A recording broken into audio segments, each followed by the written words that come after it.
And joining me now is Shaniqua McClendon, Vice President of Political Strategy at Crooked Media, along with former Florida Representative and MSNBC political analyst Carlos Curbelo. Welcome, both of you. Good to see you. So, Shaniqua, Trump has signed more executive orders in the first 10 days than recent presidents have in 100 days. There's so much for Democrats to try and fight back against, and limited power, really, to do it with. Is the budget, then, their biggest weapon? Absolutely. This is the one time that Democrats will actually be able to exploit some of the divisions within the Republican Party. It's going to be really hard for Mike Johnson to pass appropriations bills that he'll be able to get his entire caucus on board for. And he has a really, really slim majority, as some of the House members that Donald Trump has appointed to his administration are leaving the House.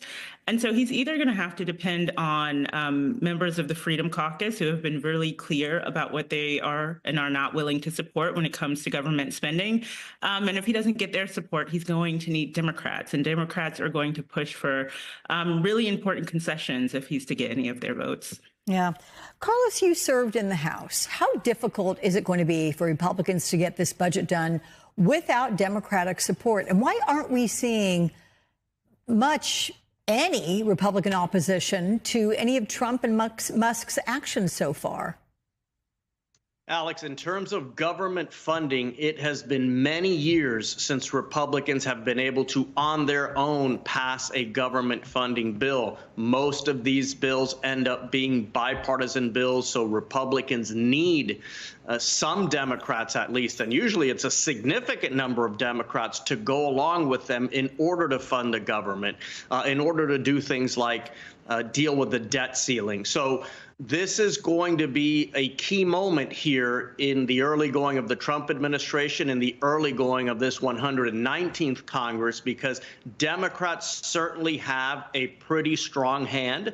The House is almost tied. I mean, Republicans can only afford to lose 2 seats. So if Democrats refuse to cooperate, well, there might be a political cost associated with that, Alex, but ultimately Republicans control the House, the Senate, and the White House. It is their responsibility to make sure the government is running and to make sure the government gets funded. Mm-hmm.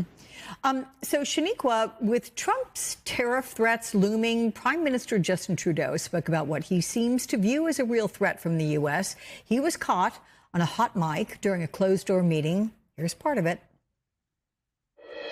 Mr. Trump has it in mind that one of the easiest ways of doing that is absorbing our country. And it is a real thing.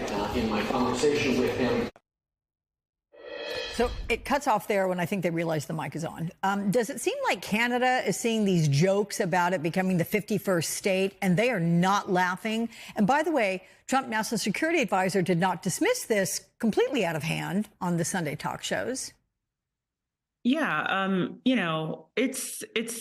I think everyone's really clear that we have to start believing Donald Trump when he says he's going to do things. And we know that there's not going to be a nice way that the United States can make Canada its 51st state. And Donald Trump has even said he hasn't ruled out military action to take over these countries that he's been talking about doing. And so as funny as it is to hear Donald Trump say these things, if you are a leader of one of those countries, and you know that he says these things and his brain, they make sense, you do have to be concerned. Justin Trudeau is someone who's going to have to actually deal with Donald Trump's delusions because he's in charge and his party is letting him do whatever he wants. I think something else that is interesting here is that it just feels like this is an extension of Donald Trump trying to prove his masculinity and say, I can take this country. But it is something that Trudeau is really going to have to grapple with. Okay. So, Carlos, when you combine that with the cuts that Trump is looking to make at the CIA, shuttering the U.S. Agency for International Development, what risks does that pose on an international scale? Alex, it's a real risk. I mean, we do a lot all over the world, and I know that's been criticized, but the end goal of all of that work overseas in dangerous parts of the world where CIA agents are operating right now is to keep the United States safe. It's to make sure that we continue being the dominant power in the world, to prevent terrorism from coming to our shores and to our homeland, as we have seen in the past. So if there's instability at these agencies, if there's uncertainty, if people don't feel like they're backed up by the president, by the executive branch, by the legislative branch, people will either start leaving these agencies, it'll be tough to recruit people into these agencies, and over the long term, there will be a cost to U.S. national security, which also means a cost to our economy and to our prosperity as a country. So all of this matters. The Trump administration, I think, is correct to try to make the government more efficient, to weed out waste, fraud, and abuse.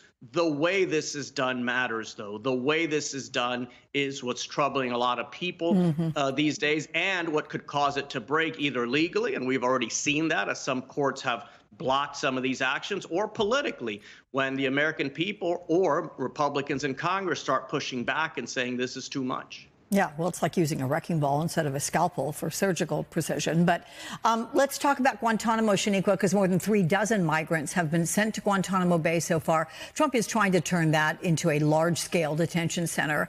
And Kristi Noem visited the base Friday and said that vicious gang members will no longer have safe haven in our country.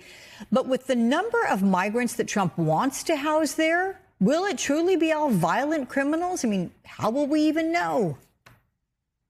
We won't know. I think something that we've known as a country for some time is that we don't know what's going on in Guantanamo Bay.